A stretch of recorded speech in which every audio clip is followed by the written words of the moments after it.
Entonces, el capítulo 23 está dividido a dos partes. La primera parte, el titulado es Las últimas palabras de David.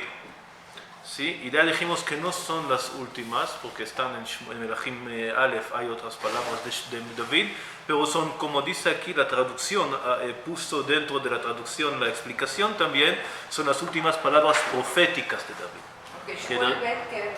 Capítulo 23.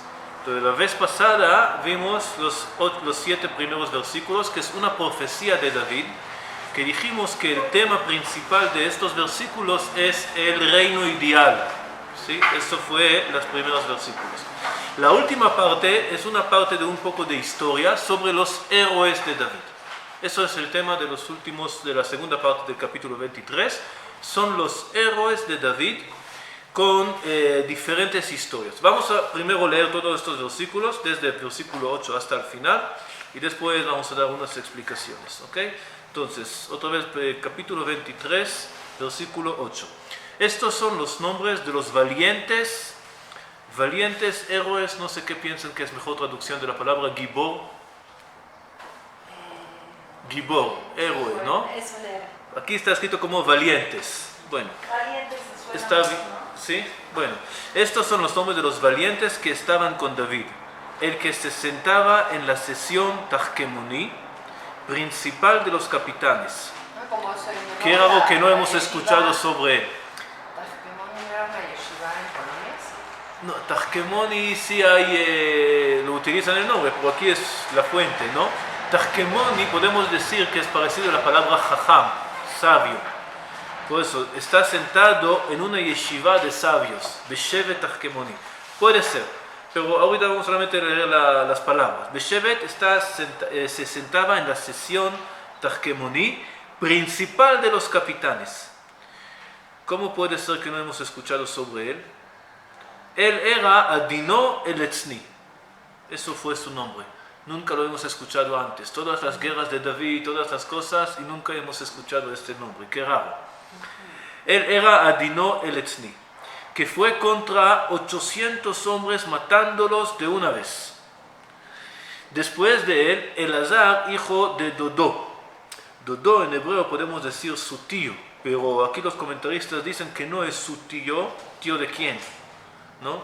Por eso dicen que de verdad fue un nombre que es Dodó. Hola. Entonces, hijo de Dodó, hijo de Ajojí. De los 3 valientes que estaban con David cuando se arriesgaron contra los Pelishtim, de quienes se habían retirado en fuga a la gente de Israel, él se levantó y mató Pelishtim hasta que se cansó su mano y quedó pegada su mano a la espada, y realizó el Eterno una gran salvación en aquel día. Y el pueblo volvió tras él solamente para recoger botín.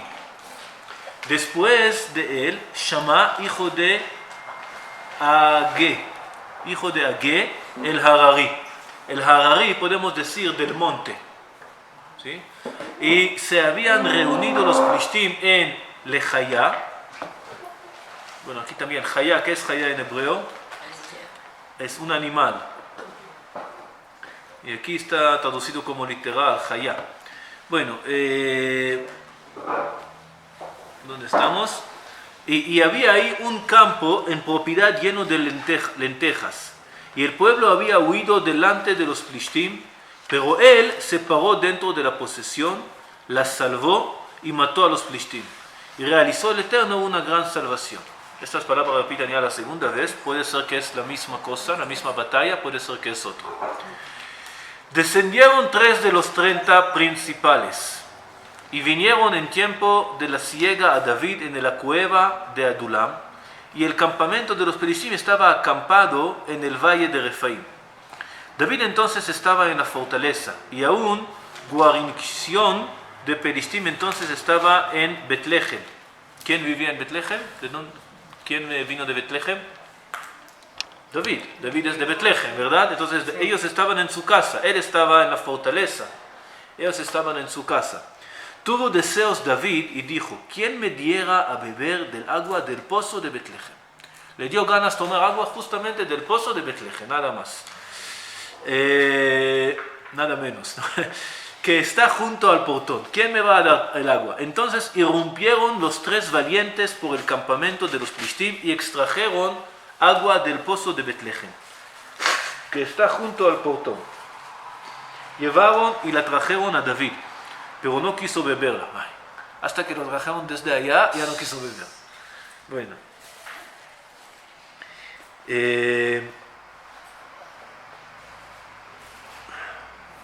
¿Dónde estoy? Pero no quiso beberla, sino que la derramó por libación ante el Eterno.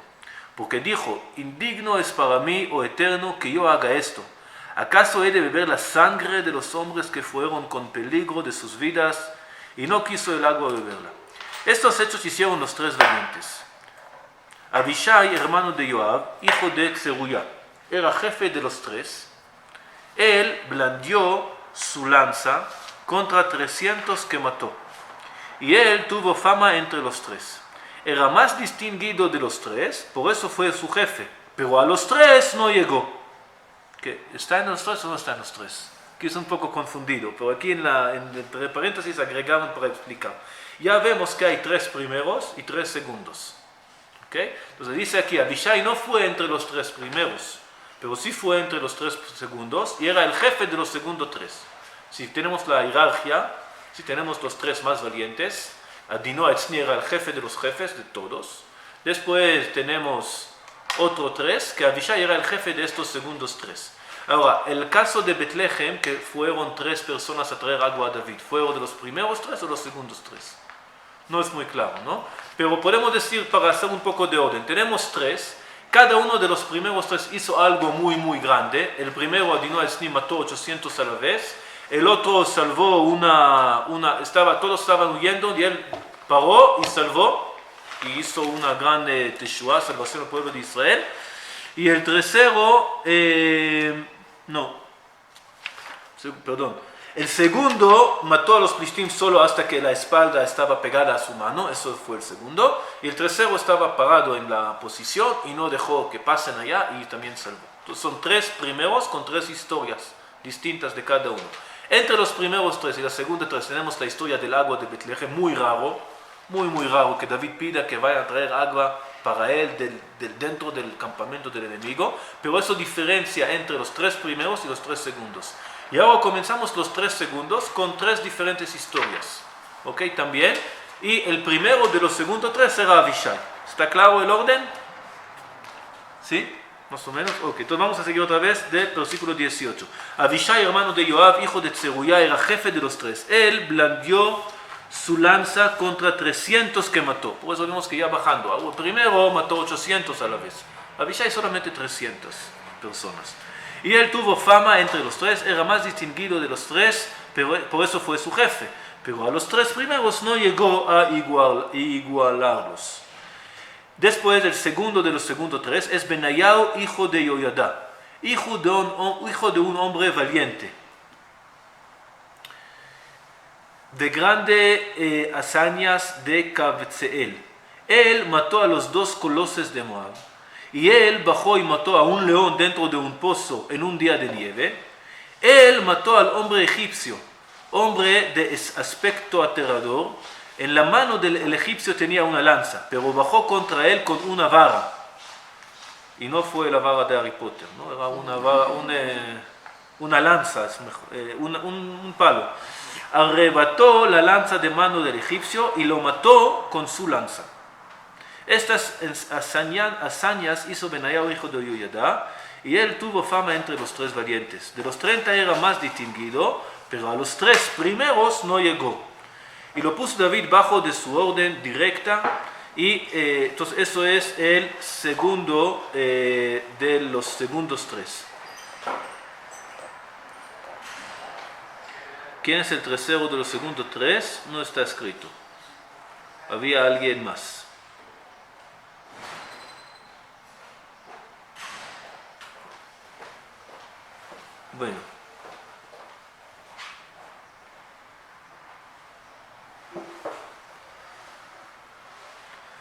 Bueno, después tenemos primeros 3, segundos 3, y ahora comienza una lista sin historias. ¿sí? Los primeros 6 que eran los más importantes, cada uno tenía su historia, aparte del sexto que no sabemos quién es. Y después comienza una lista de 30 giborim, valientes. Asael, hermano de Joab, ¿lo recuerdan? Que él persiguió a Abner y Abner lo mató a la... ¿sí? Entonces Asael, hermano de Joab, con los 30. El Hanán, hijo de Dodó de Betlehem. Ya vimos este Dodó, que es el segundo, aparentemente es el segundo hijo. Shama el Jarudí. Elika el Jarudí. Jeletz el Palti. Ira, hijo de Ikesh el Tecoí. Abiezer el Antotí. Todos son nombres con el nombre del lugar de donde vinieron. Todos estos son lugares en Eretz Israel. Jelev, hijo de Baana, el Netofati, Netofa, está en el norte, al lado de Tveria. Itai, hijo de Rivai, de Givat, de los hijos de Binyamin. Benayahu, Piratoni. Idai, de Nahale Gaash, los ríos de Gaash. Abi, Albon, el Arbatzi. Azmavet el Barjumi. ¿Qué es Azmavet en hebreo? Az es fuerte, Mavet es muerte, muerte fuerte. No sé qué pensaban sus papás en el Brit, pero puede ser que estos nombres son también simbólicos. El Yahba el Sha'alboni, de Sha'alabim, de los hijos de Yashem. Aquí no está bien traducido. Y vamos a, quizás es importante. Dice aquí en hebreo, el Yahba Sha'alboni, hijos de Yashen Yonatán. Bnei Yashen Yonatán, hijos. Aunque está escrito hijos, solamente hay un nombre. Entonces son uno que es hijos, es algo raro. Bueno, Shama el Harari. Ya vimos un Shama Harari, pero aparentemente es otro. Allá es Shama ben Hagé Harari y aquí es Shama ben Harari. Achiam, hijo de Sharar, el Harari. Elifelet, hijo de Achshabai, hijo del Maafati. Eliam, hijo de Achitofel. ¿Recuerdan a Achitofel? Esto es su hijo. ¿Y es papá de quién? Para ver si recuerdan. Achiam es el papá de Batsheva. ¿Sí? Entonces tenemos aquí, era entre los giborim de David. Eliam, hijo de Achitofel. El Giloni, de Gilón. También Achitofel fue de allá. Chetzrai, el Carmelí, de Carmel. Parai, el Arabi. Arabi. Con Aleph, no con Ain, ¿sí? Igal, hijo de Natán, de Tzova. Bani el Gadi. Tzelek el Amoni. ¿El Amoni fue judío o no? Es un poco raro. Amoni no puede convertirse a ser judío.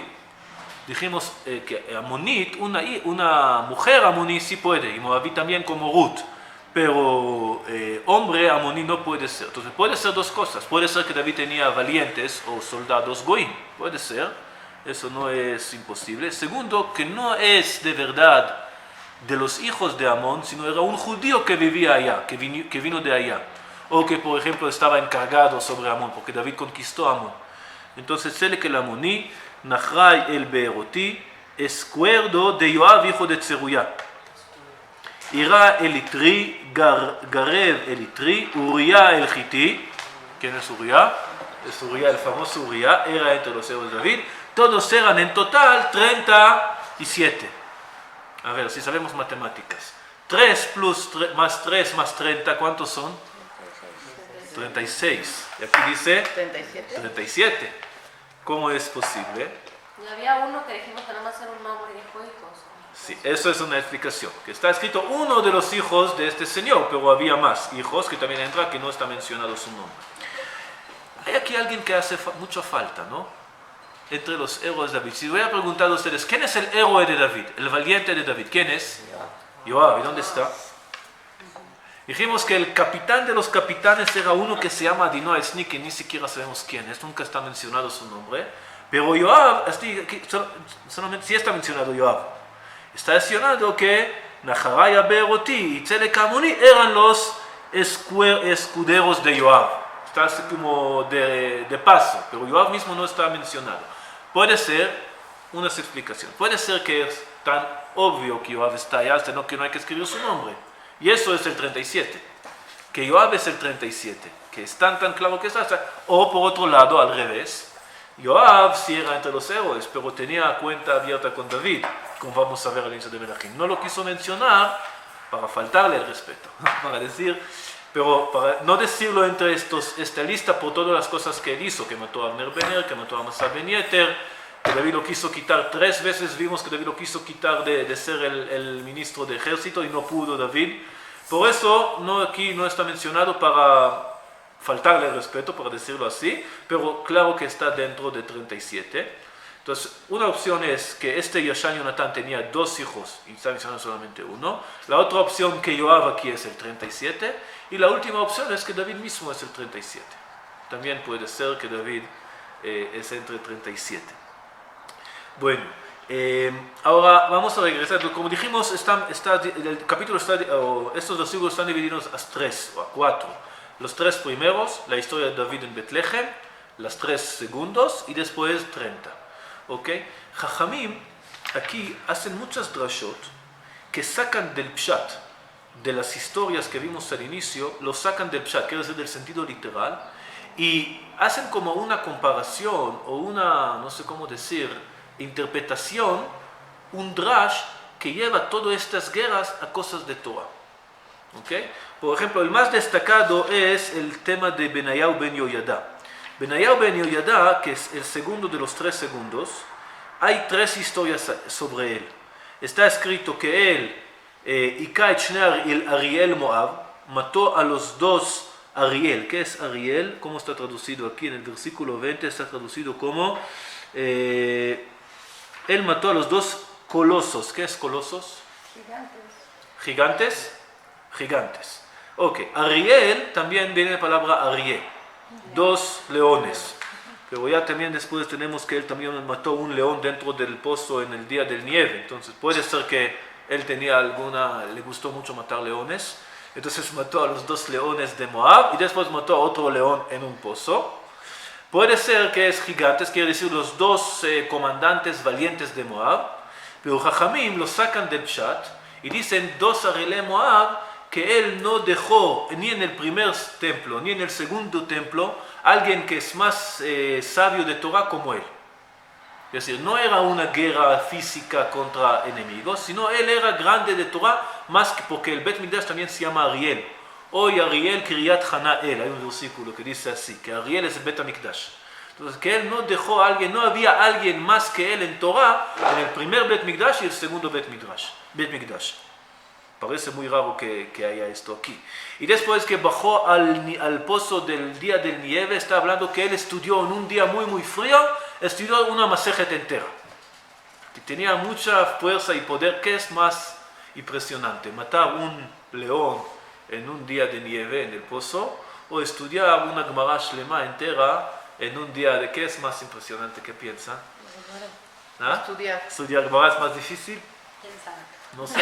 Depende, si eres el Rab, seguramente te hace más fácil estudiar Gemara. Si eres un soldado, más fácil matar a un león. Ok, pero todo esto es muy raro.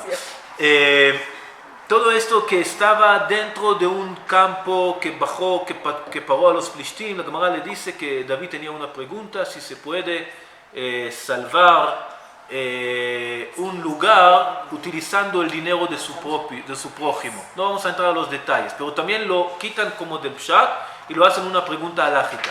La más fácil es el tema que vamos a hablar después, del pozo. ¿Qué significa que David quiso agua? Que tenía una pregunta de Torah, porque agua es Torah. Entonces ellos tenían que traerle la respuesta y tenían que investigar muy profundamente hasta poder encontrar la respuesta. Todo esto es muy raro, que Jajamim quitan el pshat. ¿Qué quiere decir que Jajamim piensan que todo esto no ocurrió? ¿Que es solamente simbólico o es adicionalmente simbólico? Tenemos que pensar. Solamente voy a terminar con uno más. El primero, el más valiente, este misterioso Adino Etzni, ¿sí? Jajamim dicen que es el David mismo. Adino Etzni es David. ¿Y por qué se llama Adino Etzni? Adino, ¿qué palabra les recuerda en hebreo? Adin. ¿Qué es Adin? Suave, fino. ¿Y qué es Etzni? Adino Etzni. ¿Qué es Etz? Árbol. ¿Árbol es duro o suave? Duro. Dicen Jajamim que David tenía 2 aspectos. Cuando estudió Torah era suave como un gusano. Así dicen. Adin Ketolat. Gusano está, pueden checarlo, si lo hacen así, lo van a... ¿No? Entonces era muy suave. ¿Qué quiere decir que era muy suave? Muy espiritual. Llegó a un nivel espiritual muy alto. Sí, estaba muy adin, muy suave. Cuando estaba estudiando Torah era muy suave. Cuando estaba en la guerra era duro como un árbol. Era muy duro, era fuerte, agresivo. ¿Okay? Cuando uno estudia Torah tiene que ser no agresivo, tiene que ser suave, concentrado, fino, espiritual. Cuando está en la guerra tiene que matar, ¿no? Ser muy agresivo. Que David pudo contener dentro de él estos dos aspectos, espiritual y material. Estudiar Torah y salir a la guerra y luchar para el pueblo de Israel. Que él pudo mantener dentro de él estos dos aspectos. Y eso nos abre la puerta de entender todos estos midrashim de Jajamim.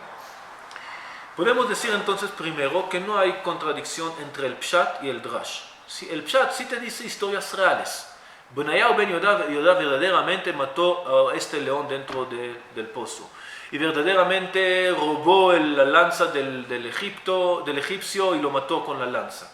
Y de verdad este Adino Etzni de verdad fue un hombre que era comandante de los comandantes y él mató 800 personas en una vez. Puede ser que todo esto es real. Pero esta fuerza física no había una contradicción. Y esa es la grandeza de David y su gente, que no había contradicción entre estos dos aspectos. Podían estudiar Torah con todo el esfuerzo, con toda la dedicación y toda la espiritualidad que esto exige. Y por otro lado también tenían este aspecto que podían salir a la guerra y matar y ser, podemos llegar hasta decir, crueles y agresivos para el pueblo de Israel. No hay contradicción, esto es una vida llena, completa, perfecta, que puede incluir todos los aspectos materiales y espirituales. Pero, por ejemplo, estaban en el campamento y supóngase que en ese momento había un poco de tranquilidad. ¿Ahí estudiaban Torah? ¿O cómo? Yo pienso que sí. Yo conozco historias sobre rabinos que fueron al ejército y dentro del tanque sí estudiaban, estaban con libros estudiando. Cuando había un momento, estudiaban. ¿No? Entonces... Sí se puede. No te puede decir que se puede concentrar dentro de un tanque, igual como cuando sientes en la yeshiva. Por eso había tiempos separados. Cuando había guerra, salieron a la guerra con todo el esfuerzo y mataron y estaban agresivos y todo. Cuando estaban en la yeshiva, estudiaban con toda la dedicación y no afectó un aspecto al otro, sino al revés.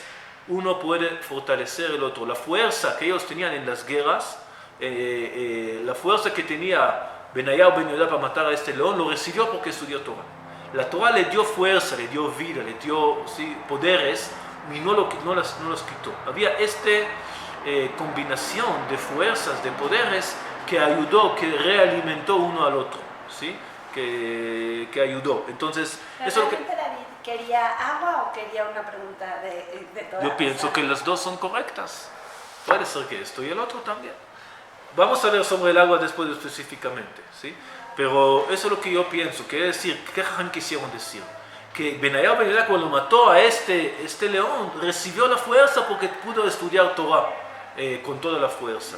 ¿Sí? Esto, la parte espiritual, alimentó y le dio fuerzas también para la parte física. Entonces dicen que cuando alguien estudia Torah, la parte física, como el que brincó, por ejemplo, y luego ya no pudo regresar. Sí, eso es el primer paso. Al primer paso, la Gemara dice que al primer paso te debilita, sí, pero después también te da fuerzas. Es el segundo nivel, debe ser ya muy alto, muy avanzado en Torah, pero es solamente al inicio, al final la Torah tiene que darte fuerza, no quitarte fuerza. ¿Ok? Entonces, así podemos explicar este drashot de Jajamim. Podemos decir que es para decirte que verdaderamente todas estas acciones valientes, la fuerza vino de la Torah. Podemos decir algo más allá que esto también, un poco más profundo, que lo que quisieron decir Jajamim es que de verdad todas las guerras, aunque sean físicas del pueblo de Israel, son guerras que su fuente, que su origen es espiritual. Cuando los Plishtim salieron a la guerra contra Israel, no fue porque quieren esta tierra.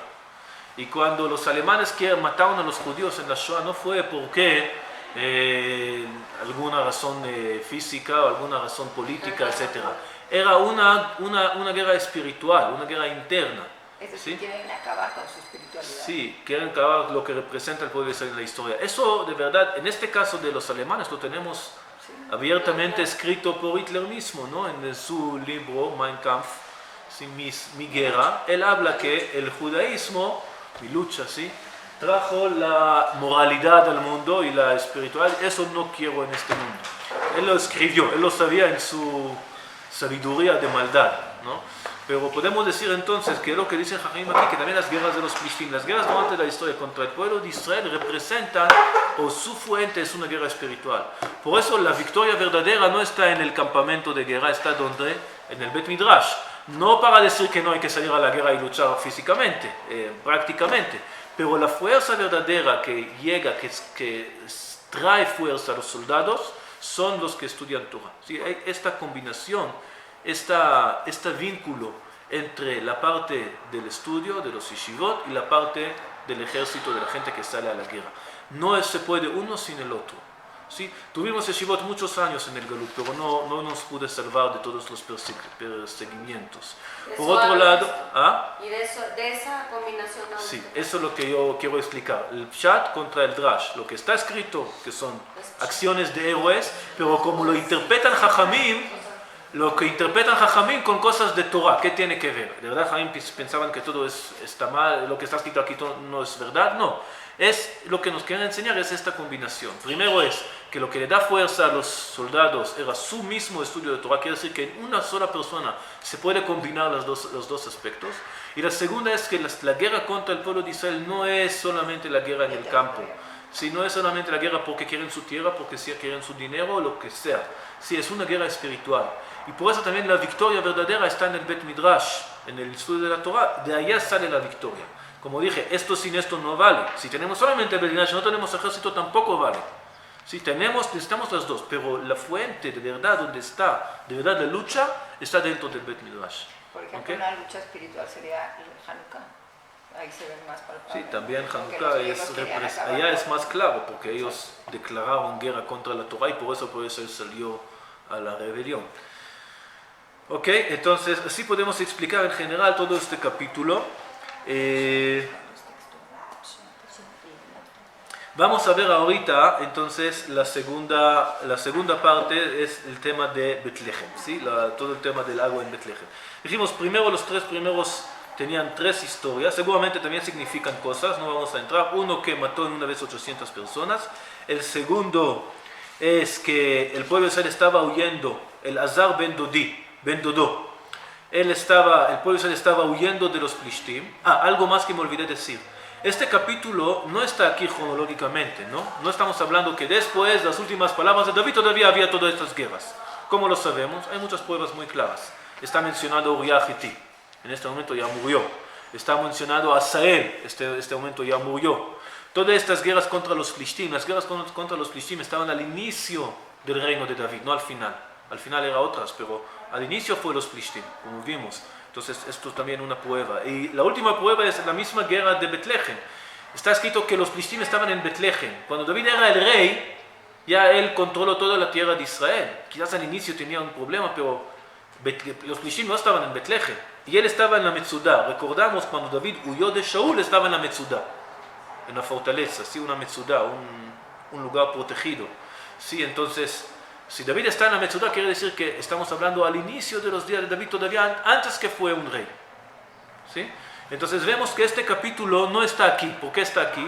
Porque es un resumen de todos los héroes y las acciones heroicas de la gente de David. Por eso está al final. ¿Ok? Entonces, cronológicamente no estamos hablando que es de verdad al final de los días de David, sino durante toda su vida, todo su reino y toda su vida. Entonces, entre los tres primeros vimos tres historias, 800 personas. Después, ¿sí? El pueblo de Israel estaba huyendo de los Plishtim y él dijo, yo voy a salvar. Y él salió solo, el segundo, Eliezer ben Dodó, salió solo y salvó al pueblo de Israel. Y el tercero es, también estaban huyendo de los Plishtim. Y este Shammah ben Hagee Harari también dijo, de aquí no pasan. Y salvó también al pueblo de Israel. Después llega esta historia. Entonces David está en la Metzudá y los Plishtim están en Betlehem, la ciudad natal de David. ¿Es capítulo 24? Estamos en 23. ¿sí? ¿Quieren que leemos otra vez esta historia? Vamos a ver, versículo 13. Descendieron 3 de los 30 principales y vinieron en tiempo de la siega a David en la cueva de Adulam. Y el campamento de los Plishtim estaba acampado en el valle de Refaim. David entonces estaba en la fortaleza, y una guarnición de Plishtim entonces estaba en Betlehem. Tuvo deseos David y dijo: ¿quién me diera a beber del agua del pozo de Betlehem, que está junto al portón? Y eso es muy raro. David tiene sed y manda gente a arriesgar su vida para traerle agua de Betlehem. Entonces irrumpieron los 3 valientes por el campamento de los Plishtim. Ellos no solamente que David tenía ganas, ellos lo fueron a traer. Y extrajeron agua del pozo de Betlehem. Justamente esta agua David quería, nada más, no otras aguas, ¿no? Que está junto al portón, y la llevaron y la trajeron a David. Pero no quiso beberla, sino que la derramó por libación ante el Eterno. Porque dijo: indigno es para mí, oh Eterno, que yo haga esto. ¿Acaso he de beber la sangre de los hombres que fueron con peligro de sus vidas? Y no quiso el agua beberla. Okay, eso es la historia. ¿Cómo lo entendemos? Muy contradictorio. ¿Ah? Primera explicación, más según el Pshat no complicamos nada. David de verdad no los mandó. Solamente dijo: ojalá que podría tomar agua. Él estaba ahí en la Metzuda. De repente recordó el agua que tenía cuando era un pastor y era un día muy caliente. Así explica Radak. Él se recordó de repente cómo fue cuando fue un pastor inocente. Aquí está el agua. Es algo que da, qué bueno, qué rico fue el agua que yo tomé, qué rica fue el agua que yo tomé cuando fui pastor en Betlehem. Les puedo decir que cuando yo era un poquito más joven que ahora, trabajaba en los veranos en Israel, en el campamento, para ganar unos pesitos, bueno, en shkalim, en las vacaciones, y trabajamos en el campo en julio, agosto en Israel. Ustedes saben que no hace frío, ¿no? Es muy caliente, y de repente tuvimos así como jaritas, pero rodeado con algo que cuida el frío. Entonces, tomar este agua, después que tú trabajas en el campo 2 horas, y tomar esta agua fría, es un placer. Entonces David estaba allá y había mucho calor, y dijo: ay, ¿quién me hubiera traído? No para mandar a alguien. Ellos lo escucharon, David quiere, lo amaron tanto a David, eso vimos en muchos lugares, que su gente eran fiel, eran querían mucho a David, hacían todo para David. ¿Sí? Entonces ellos: David quiere, lo vamos a traer. Y pues, David no tenía ninguna intención de mandarlos a ningún lado. Pero ellos, como escucharon a David diciendo eso, fueron y trajeron. David cuando vio, dijo: no tenía ninguna intención de que ustedes vayan. Entonces, ¿qué hago? Pongo este agua como un sacrificio, una oferta a Dios. ¿Sí? Porque ellos arriesgaron a su vida. Podemos explicarlo en esta manera. La segunda manera de explicar, ya estamos hablando sobre agua, Baruch atah Adonai Eloheinu she'akol nהיה b'dvaro. Amén. Amén. Casi el agua de Betlehem, ¿no es? México, Betlehem. Está difícil ir por agua a Betlehem. ¿Sigue ese pozo? ¿Está ese pozo? No sé dónde está. No creo que hay un lugar específico. Entonces la segunda explicación no es que David de verdad quería agua de Betlehem. Lo que le molestó mucho era una pena para él, una vergüenza que los Plishtim están gobernando a Betlehem. Dijo: qué pena es que los Plishtim están gobernando allá.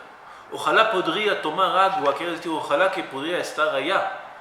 Eso ya es más lógico decir que ellos entendieron de esta manera y fueron a decir: están gobernando, pero es temporal, nosotros sí podemos entrar y sí podemos llevar el agua. Sí, entonces, el agua no fue de verdad lo que quería David, lo que quería David era Betlehem. ¿Cómo puede ser que los Plishtim están en mi ciudad natal, en donde yo estaba, donde tenía que estar en nuestra mano? ¿Cómo puede ser que los Plishtim están gobernando? Para recordar otra vez un poquito la historia de David y Shaul, lo que hizo Shaul al inicio, cuando fue en su forma bien, era conquistar la tierra de los Plishtim, luchar contra los Plishtim. Pero una vez que le metió esta locura de perseguir a David, abandonó, ¿sí? Sus responsabilidades como rey. Vimos en estos casos que los Plishtim estaban invadiendo a las diferentes partes de la tierra de Israel y estaban molestando allá y estaban robando allá. Y Shaul, la única cosa que le interesaba con todo su gran ejército, fuerte ejército, era a David. Entonces los filisteos lo aprovecharon, llegaron hasta Betlehem. Betlehem es casi Jerusalén, casi el reino de Shaul está en el norte de Jerusalén, en Givá. Entonces, y Betlehem está en el sur de Jerusalén. Los filisteos, Shaul tan abandonó sus responsabilidades en el perseguimiento contra David hasta que los filisteos llegaron hasta Betlehem. Y David dijo, qué pena que los filisteos están allá. Entonces, estos héroes lo que hicieron es mostrarle a David que no es de verdad inalcanzable. Sí, que sí podemos regresar. Y por eso hicieron no otra vez, el agua aquí era solamente como una excusa, algo simbólico, que no podemos nosotros tomar el agua de Betlehem. La tercera manera, más ya en lo que dicen Jajamim, que era el tema de pregunta de Torah, tampoco es que David necesitaba justamente esta respuesta y esta. Lo que David quería decir, ¿qué significa? Jajamim dicen que quería preguntar del Sanedrín de Betlehem. Traer agua es traer Torah del Sanedrín de Betlehem. Y no, ¿de quién? Del Sanedrín que está con Shaul. Quiere decir, lo que David deseaba en este momento no era ni la ciudad de Betlehem ni el agua. Era que la Torah salga de Betlehem. Quiere decir que ya su casa sea lo que lidera al pueblo de Israel también espiritualmente. ¿Okay? Según esto podemos también decir que esta es la explicación. Y ahora, ¿qué hizo David cuando le llegó el agua? La vertió. Se llama lenasech maim. ¿Sí? Cuando nosotros menasjim maim, ¿qué estamos menasjim? Al netilat yadayim no. En Sukkot, sí, ahorita voy a explicar. Lo leímos en esta parasha. Parashat Shlach, al final de la parasha, hay las leyes del nesachim. ¿Qué es nesachim? Linsoch es verter, ¿sí? Nesachim era una ley, una halajá, que cuando uno trae un korban al Bet HaMikdash, no solamente trae el animal, tiene que traer con el animal otras cosas, como aceite y como vino. Y el vino hay que lenasech, que verter encima del altar. Entonces normalmente nosotros no vertemos, no somos menasjim agua, sino menasjim yain. Aparte de unos casos en la historia, Eliyahu en el Carmel, otros casos en el Tanaj, 1 o 2 casos entre ellos aquí, que es menasjim maim, que ponen agua en el altar, y el que sí lo hacen todo el tiempo es en Sukkot. En Sukkot sí había una mitzvah de nisuch hamayim. Sí, por eso hacemos Simchat Bet HaShoeva, porque bajaron, encendieron para traer agua de Mayan Shiloach, del manantial del Shiloach en Jerusalén, para traerlo al altar. Hicieron una fiesta grande al traer el agua de allá y lo pusieron encima del altar. Eso es el único lugar donde la Torah te exige o te ordena verter agua encima del altar. Y David aquí hizo lo mismo. La pregunta es cuál es la conexión. Podemos entender por qué somos menasjim maim en Sukkot. ¿Por qué ponemos agua encima del altar en Sukkot? ¿Qué es el significado? El agua del altar del Sukkot es porque estamos pidiendo para el agua del año que viene. ¿Sí? Sukkot es el inicio de la temporada de las lluvias en Israel. Y entonces nosotros lo que estamos pidiendo es que haya agua, que haya lluvia. Podemos decir, en algún sentido, que estamos al final del verano, antes del invierno, al final de la época seca. Ya no nos queda mucha agua. Ya estamos agotando de agua.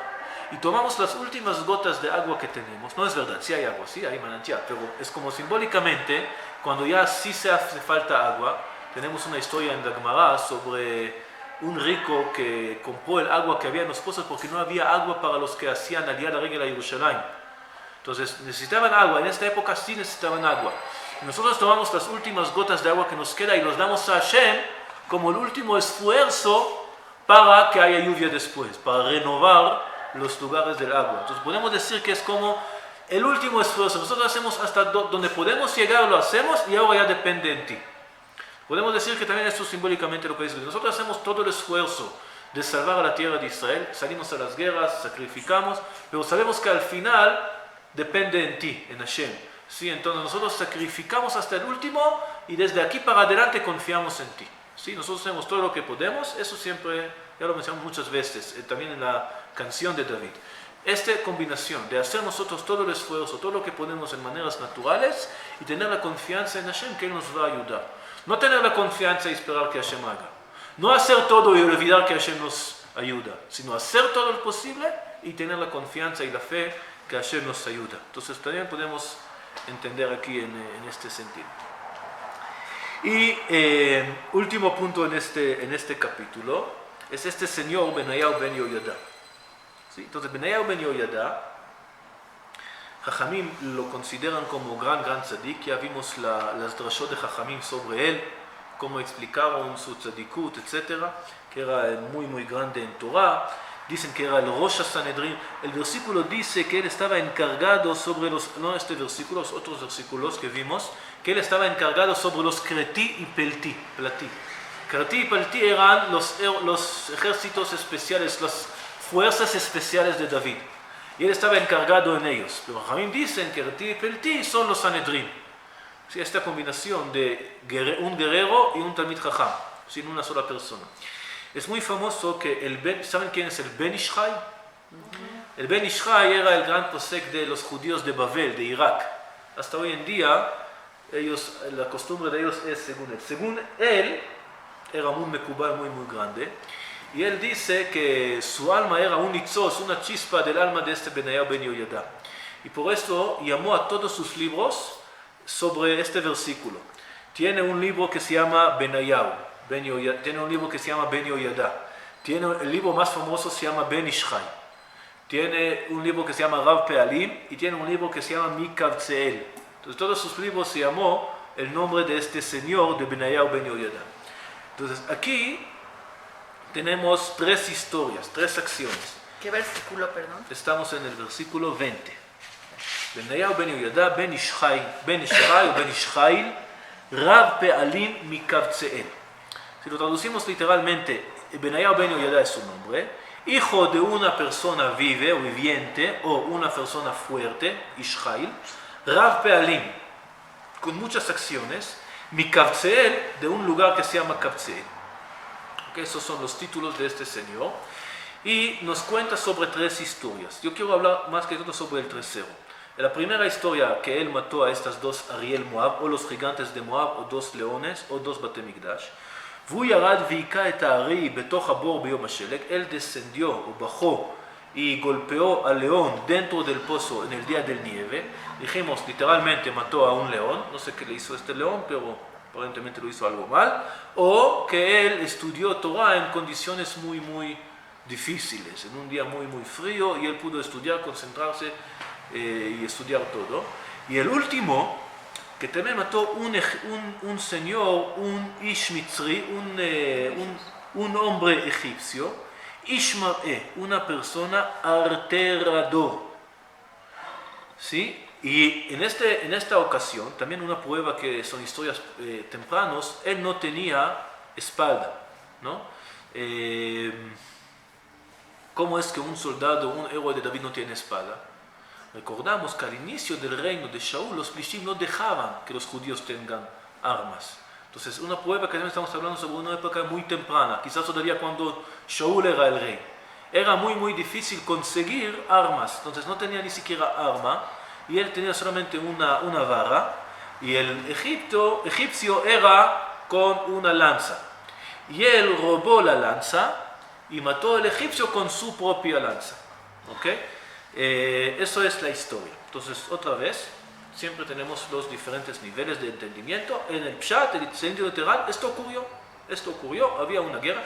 Es muy raro mencionar aquí un egipcio. Sí, no escuchamos sobre ellos mucho tiempo. No lo vamos a escuchar hasta mucho después, en la época de los reyes. Sí había algunas guerras con los mitzrim, pero en la época de David no recordamos de ellos, no sabemos nada de ellos. Entonces había una guerra contra el mitzri, y él lo mató en su lanza. Literalmente así fue. Pero podemos entender también otro aspecto más, y con eso pienso que terminamos. El otro aspecto que se puede entender, que también es una lucha espiritual. Egipto o egipcio o la cultura de Egipto representa un mundo muy corrupto, un mundo muy material. Sabemos que por un lado, y también muy moderno. En esta época, la cultura más avanzada, más desarrollada, fue de los egipcios. En Egipto, ellos controlaban de alguna manera toda la zona, influía toda la zona, ¿sí? Todas sus escrituras, todo esto, había muchos de eso. Hay cosas que hasta hoy en día los científicos no entienden cómo los egipcios hicieron. ¿Sí? Con sus métodos, ellos sabían hacer cálculos matemáticos muy exactos, sin las cosas que tenemos, las herramientas que tenemos hoy en día. Sabían muchas cosas, ¿sí? Mantener cuerpos, todas estas cosas. Era una cultura muy, muy avanzada, pero muy, muy corrupta espiritualmente, ¿sí? Muy, muy mala. Por eso esclavizaron y por eso todas las cosas malas que el ser humano puede hacer. Cuando la Torah nos quiere decir que no podemos estar corruptos, nos da dos ejemplos. Que Maaser Etz Mitraim no ta'asu, que Maaser Etz Canaan. Las dos naciones más bajas, más malvadas, más corruptas eran Egipto y Canaán. Sí, era como el ejemplo de la Torah, como no tenemos que ser. Entonces, entendemos que la lucha entre Benayahu ben Yehoyada, el gran Talmid Jajam, y el Ish Mitzri era lucha de culturas. Y nos dice que el Benayahu ben Yehoyada tomó el arma del Mitzri para matarlo. ¿Qué quiere decir? Podemos decir que a veces podemos robar, ¿sí?, las herramientas de la cultura general para utilizarla contra ella, o para utilizar para fortalecer nuestra cultura, ¿sí? En la época del inicio del sionismo, al inicio del siglo XX, el Rav Kook escribió que tenemos que utilizar, ella no es una arma de la cultura mala en general, pero está hablando que los masquilim, aquellos que salieron contra la religión, utilizaron ¿cuál fue su herramienta? La pluma. Escribieron literatura, escribieron filosofía, muchas cosas. Y esto convenció a los jóvenes judíos a alejarse de la Torah, porque la sabiduría está allá, la filosofía está allá, toda la belleza humana está allá, y con la pluma era su herramienta. Luego dice, nosotros tenemos que robar esta pluma y utilizar la pluma con nosotros, para defender la Torah, para mostrar la belleza de la Torah, tenemos que utilizar su arma. ¿Eso quién lo dijo? Rav Kook. ¿Sí? Que tenemos que utilizar la pluma como nuestra arma, nuestra herramienta. Ahora, la pluma no es una herramienta mala necesariamente, es una herramienta buena. Ellos utilizaban la pluma para atacarnos, como este egipcio que utilizó la lanza para atacar a Benayahu ben Yehoyada. Entonces tenemos que robar su lanza y utilizar su misma lanza para defender o para atacar, ¿no?, para defender la Torah. Si lo llevamos a nuestra época, ¿cuál sería el arma? La computación. La tecnología. Pero eso ya hay que pensar bien. Sí, la tecnología es el arma. Nosotros utilizamos, vamos a subir esto a YouTube, nosotros utilizamos teléfonos, todas estas cosas. Que estas mismas cosas nos pueden hacer daño. Si toda la tecnología nos puede hacer daño, nos puede alejar mucho de la Torah, del camino de Hashem. Y por otro lado también puede ser una herramienta poderosa para difundir la Torah, para llegar a... Entonces tenemos que robar la tecnología, pero con mucho cuidado. Tenemos que pensar que sí, que no, en qué manera, pero eso también podemos aprender de este capítulo. Bueno, hasta aquí más o menos. Todos estos nombres seguramente también significan más cosas que solamente nombres, pero no lo vamos a ver ahorita, no sé tampoco cómo explicar. Nos queda un capítulo más, capítulo 24. Ya sería en el siguiente bimestre. Yo pienso que tenemos dos clases más sobre Shmuel. Uno o dos sobre este capítulo 24. Hay que ver, es una historia muy rara y que tenemos que ver por qué termina con esto. Porque el libro de Shmuel termina con esta historia. Y después quizás una clase más tenemos que ver como un resumen general de todo el libro de Shmuel. ¿Ok? Bueno, que tengan felices vacaciones. Muchas gracias. Muchas gracias.